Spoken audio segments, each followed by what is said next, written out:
Some girls collect seashells at the beach. I collect bottles from rubbish bins. Have you ever opened a public rubbish bin and just seen money? Well, not actual money, but 10-cent bottles and cans just sitting there, lonely, abandoned, surrounded by banana peels and those little green bags people use for dog poo.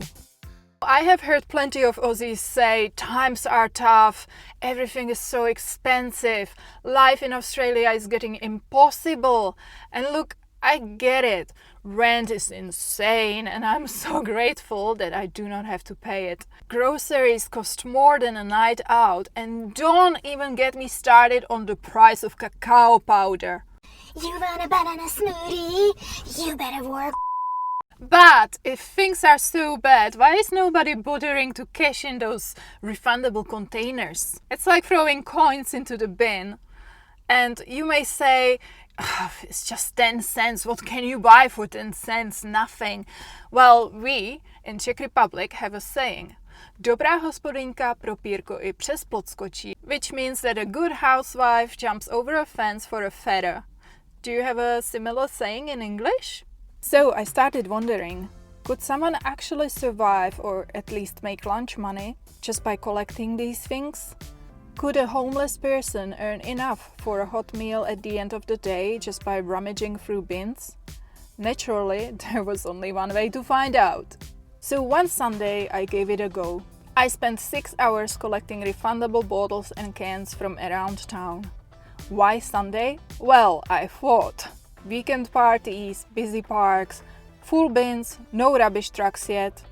Perfect storm, right? Wrong.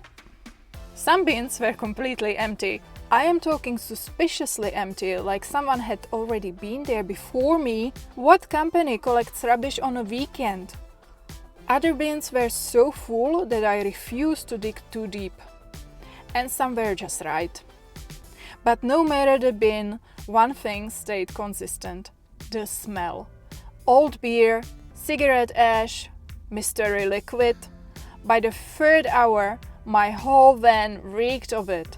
And yes, I had to swallow a lot of pride. People stared, kids pointed. One guy asked me if I had lost my keys. But honestly, there is nothing shameful about saving trash from landfill.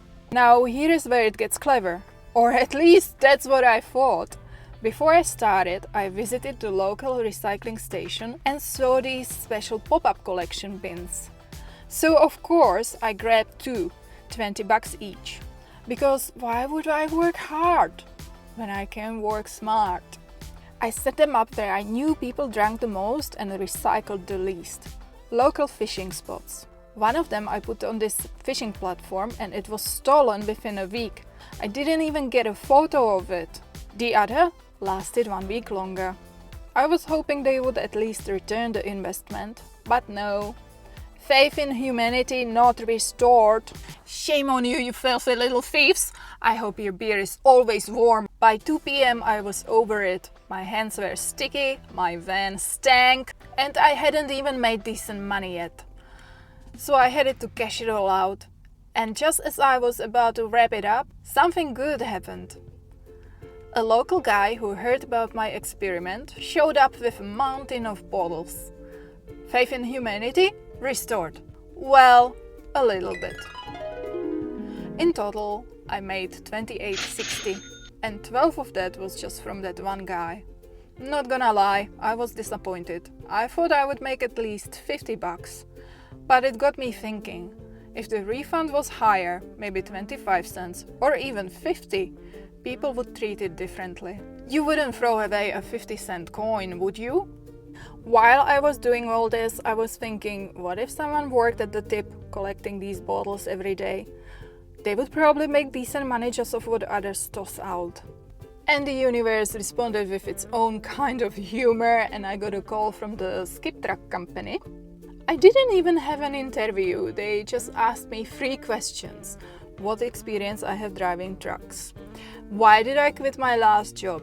It comes really handy that they closed mine, because I do not have to explain to everybody that I'm just a seasonal type of girl. And the 3rd question was whether I can come for training tomorrow. Yeah, of course I can. And just like that, I became the very person I was wondering about, the one working at the tip. But I do not go through the rubbish. I'm not picking up the bottles. I make way more money driving the truck. My mom always used to say, if you don't study hard, you will end up working as a garbage collector. So I studied hard, and now I drive a skip truck. But at least I'm not the one riding at the back, right? Is that what she meant? And guess who else shows up at the tip as the sun goes down? Kangaroos, looking for snacks among the rubbish. It's cute and kinda sad, and also very, very Aussie. Honestly, life is weird, but kinda awesome too. And since this video is probably called something like how much money I made collecting rubbish, I figured I owe you a full scoop of my new job, and I need to tell you what it's like and how much money I make. I wake up before the sun, clock in at 6 a.m. and finish sometime after 5 p.m. Basically when my soul starts to scream, what are we still doing here? The hours are long, but so is the pay slip. After 8 hours you get overtime, and after 10 hours you get even more overtime and a meal allowance. And because I work 5 days a week, I actually probably make more than in the mines. Let's say over $40 per hour. Not exactly the tragic outcome my mom was trying to scare me with when she said I will be collecting rubbish for a living, is it? So yeah, financially I'm doing alright, but let me tell you, my work-life balance just flatlined. Between the full-time job and trying to publish a new YouTube video every week, my weekends have mysteriously vanished. If anyone sees them, please return them to me immediately. I spent Saturday scripting, Sunday filming, editing, second-guessing everything I said, and boom, it's Monday and I'm back in the truck. On the plus side, the time here flies really fast. Unlike in the mines where I was counting the hours, here I don't have time for that. 1 minute I am delivering a bin to a bakery that smells like heaven. The next I'm dodging kangaroos at the tip while trying not to reverse into someone's washing machine. And speaking of deliveries, word of advice, never ask your customer what they need the bins for. I learned that on the very first day. I was trying to have a small talk. I was like, oh, are you doing some renovations? And the guy looked at me with the saddest eyes and he said, no, my wife left me. Ouch. Well, that bin wasn't the only thing getting dumped that week. Thank you for watching my deep dive into the dumpster of my life. If you enjoyed digging through trash with me, smash the like button and subscribe for more garbage content.